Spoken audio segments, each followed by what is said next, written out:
उद्धव ठाकरे, उनकी पार्टी, उनके नेताओं को सुप्रीम कोर्ट ने ऐसा करारा तमाचा मारा है कि वो सालों साल तक याद रखेंगे, या कहें कि असल में सुप्रीम कोर्ट ने संजय राउत को, उद्धव ठाकरे को असली औकात बताई है। यहां तक कह दिया कि यहां हमारे सामने हाथ जोड़ते हो लेकिन मीडिया में हीरोगिरी करते हो, तो करारा तमाचा आखिर क्यों बड़ा सुप्रीम कोर्ट का दिखाते हैं आपको सब कुछ बताएंगे। आप भी वीडियो को जरूर शेयर करें।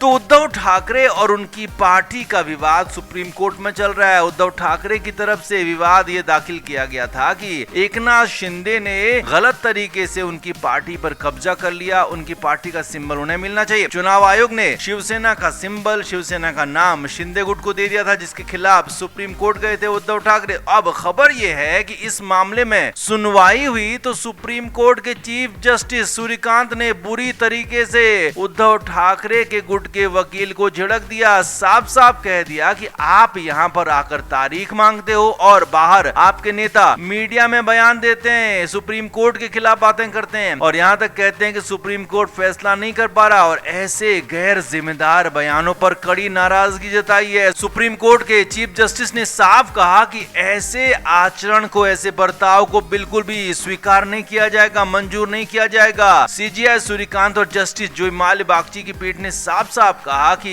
इस मामले में उपस्थित पक्षों ने तारीख मांगी थी और इस पर सुप्रीम कोर्ट ने तारीख दी, लेकिन अब आप इस पर मीडिया में गलत बयान दे रहे हैं। गैर जिम्मेदार बयानों को तुरंत रोकें, नहीं तो सुप्रीम कोर्ट इस पर कड़ा एक्शन लेगा। और ये पूरा का पूरा इशारा उद्धव ठाकरे की तरफ था, संजय राउत की तरफ था, क्योंकि मीडिया में आकर यही दोनों लोग ऐसे बयान देते हैं जिससे ये लगता है कि सुप्रीम कोर्ट भी यहाँ पर फैसला नहीं दे रहा है, सुप्रीम कोर्ट यहाँ पर जानबूझकर फैसले को रोक रहा है, ऐसा प्रिटेंड किया जाता है उद्धव ठाकरे की तरफ से, संजय राउत की तरफ से। और इसी पर उद्धव ठाकरे को बुरी तरीके से फटकारा है, ललकारा है, यहां तक कह दिया कि अगर इस पर रोक नहीं लगाई गई तो कड़ा एक्शन आगे भी लिया जाएगा। असल में उद्धव ठाकरे गुट लगातार कहता रहा है कि शिंदे गुट की जो मान्यता है, जो उनका चुनाव चिन्ह है, पार्टी का नाम है, वो एक झटके में खत्म हो जाएगा और जैसे सुप्रीम कोर्ट का फैसला आएगा। लेकिन ये भी आरोप लगाते हैं संजय राउत और उद्धव ठाकरे और उनका गुट कि सुप्रीम कोर्ट जानबूझकर फैसले को रोक रहा है, जानबूझकर फैसले में देरी कर रहा है। तो इसी पर सुप्रीम कोर्ट ने पहली बार तीखी झिड़की यहां पर दी है, तीखी नाराजगी यहां पर जताई है और साफ साफ कहा है उद्धव ठाकरे की पार्टी के वकील को कि ऐसी बयानबाजी को तुरंत रोकें, नहीं तो कड़ा फैसला होगा, नहीं तो इस पर एक्शन लिया जाएगा। अब हालांकि माना यह जा रहा है कि बहुत जल्द इस पर फैसला आ सकता है। हालांकि अब ये तय नहीं कि फैसला किस तरफ जाएगा, लेकिन हाँ, ये जरूर है कि उद्धव ठाकरे को उम्मीद है कि उनके पक्ष में फैसला आएगा। लेकिन वहीं शिंदे गुट की तरफ से पेश वकील मुकुल रोहतगी ने कहा कि इस तरह की बयानबाजी नहीं होनी चाहिए और उन्होंने उम्मीद जताई कि फैसला उनके क्लाइंट यानी कि शिंदे गुट के पक्ष में होगा। तो आप क्या मानते हैं, उद्धव ठाकरे और उनकी पार्टी के नेताओं की बयानबाजी पर सुप्रीम कोर्ट की नाराजगी कितनी सही है, कितनी गलत? क्या ये सही है या फिर गलत? आप कमेंट जरूर करें, वीडियो को शेयर भी करें।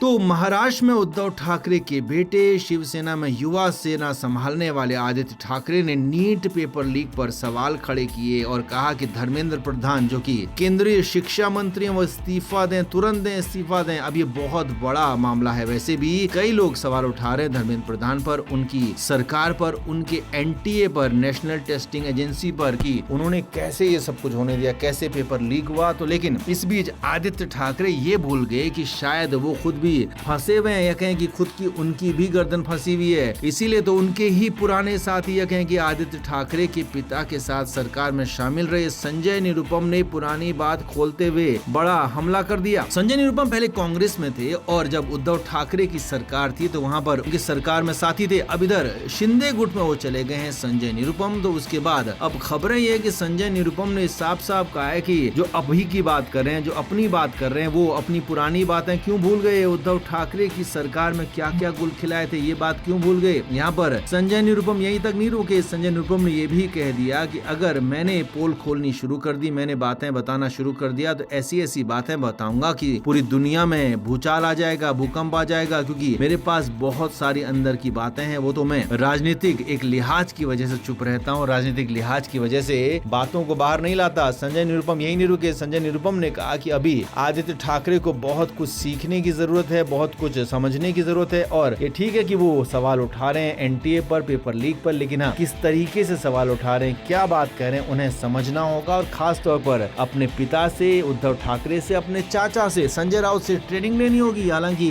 उद्धव ठाकरे और संजय राउत पर भी संजय निरुपम ने हमला किया, लेकिन कहा कि आदित्य ठाकरे को आप समझाइए, उन्हें ट्रेनिंग दीजिए, बोलने की ट्रेनिंग दीजिए, उन्हें मुद्दों को समझने की ट्रेनिंग दीजिए, मुद्दों पर कैसे बोला जाता है इसकी ट्रेनिंग दीजिए। और बुरी तरीके से यहाँ पर आदित्य ठाकरे को ट्रोल किया, आदित्य ठाकरे पर हमले किए और ये तक कह दिया कि आप तो चुप ही रहिए, आप ना बोलें तो ज्यादा बेहतर होगा। अब उसके बाद आदित्य ठाकरे भी सन्नाटे में चले गए। खबर यह है कि आदित्य ठाकरे एक बार बोलने के बाद अब इस पूरे मामले पर चुप हो गए, चुप्पी साध ली है। और खुद घर जब गए तो खबरें तो यहाँ तक हैं कि घर पर भी उन्हें डांट पड़ी कि अधूरी तैयारी के साथ मीडिया में बोलने की जरूरत क्या थी, आखिर बिना तैयारी के क्यों बोला गया। पार्टी का पक्ष रखने के लिए जब संजय राउत मौजूद हैं तो बिना तैयारी के यहाँ क्यों बात रखी गई, क्यों पार्टी के वर्जन को इस तरीके से खराब किया गया, क्यों पार्टी के नाम को खराब किया गया कि आप यहाँ पर खुद ही आगे बोलने आ चले गए। तो कुल मिलाकर उद्धव ठाकरे के बेटे आदित्य ठाकरे अपने बड़बोले बयान की वजह से एक बार फिर मुश्किल में आ गए, फंस गए, कंडीशन उनके लिए खराब होगी। तो आपका इस पर क्या कहना है, आप भी कमेंट जरूर करें, वीडियो को शेयर भी करें। तो एक तरफ तो उप मुख्यमंत्री एकनाथ शिंदे गुवाहाटी गए थे, वहां असम सरकार के शपथ ग्रहण में शामिल हुए और वहां से एक वीडियो बनाकर भेजा जिसमें 2022 में जो उन्होंने बगावत की थी, उद्धव ठाकरे के खिलाफ जो बगावत हुई थी और उसके जख्मों को ताजा किया, वहां पर उद्धव ठाकरे के जख्मों को हरा किया। और वहीं दूसरी तरफ उसी वक्त इधर उल्लासनगर में बड़ा बवाल मचा दिया। उल्लासनगर में एक बड़ा उलटफेर हो गया और एक बहुत बड़े नेता यहाँ पर उद्धव ठाकरे की पार्टी के एकनाथ शिंदे की पार्टी में शामिल हो गए। जी हाँ, उल्लासनगर में शिवसेना के जिला उप प्रमुख तेजस सांगले और कई और पदाधिकारी एक साथ एक झटके में शिंदे की सेना में शामिल हो गए। और बड़ी बात यह है कि तेजस सांगले को समझाने के लिए, उनसे बात करने के लिए आदित्य ठाकरे को लगाया गया था। उद्धव ठाकरे को एहसास हो चुका था कि तेजस सांगले कहीं जाने वाले हैं। तो यहाँ पर बड़ी खबर यही है कि आदित्य ठाकरे बात करते रहे, आदित्य ठाकरे मनाते रहे, समझाते रहे, लेकिन मुंह से जबड़े से यहाँ पर आदित्य ठाकरे के तेजस सांगले को छीन लिया शिंदे गुट ने। और उल्लासनगर के कई और पदाधिकारी भी यहाँ पर एकनाथ शिंदे की शिवसेना में शामिल हो गए। और यही नहीं, यहाँ पर एनसीपी के मंडल अध्यक्ष गणेश मुंडे, निकिता मुंडे भी शिंदे वाली सेना में शामिल हो गए। और यहाँ पर सुनेत्रा पवार गुट में ये लोग शामिल थे, कुछ पदाधिकारी वो भी शामिल हुए। और बड़ी बात यह है कि इस मौके पर श्रीकांत शिंदे जो कि एकनाथ शिंदे के बेटे हैं, सांसद में, वो खुद मौजूद थे। और बड़ी बात यह है कि यहाँ पर बड़ा राजनीतिक उलटफेर हो गया। उल्लासनगर में बड़ा उलटफेर होने से अब संभावना पूरी तरफ से जो कि उद्धव ठाकरे के साथ नजर आती थी उल्लासनगर में, लेकिन अब यहाँ पूरी तरह से शिंदे सेना की तरफ चली गई है और उद्धव ठाकरे के लिए मुश्किल हालात बढ़ते जा रहे हैं। अब हाल ही में सांसद संजय यादव ने भी बगावत जैसे हालात दिखाए थे और वहां पर भी संजय यादव के करीबी जिला प्रमुख को हटाया था उद्धव ठाकरे ने और नए जिला प्रमुख को तैनात किया था। तो यहाँ पर भी अब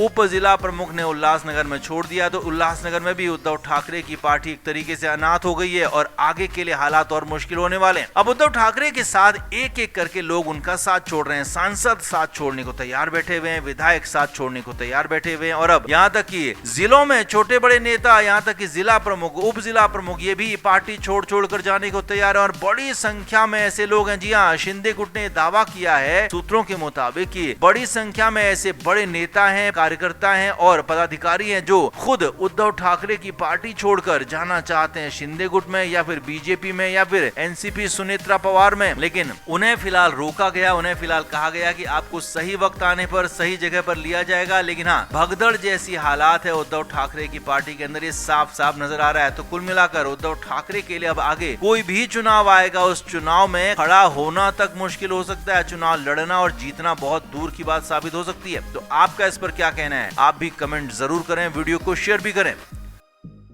फ्लेम मीडिया रिपोर्ट।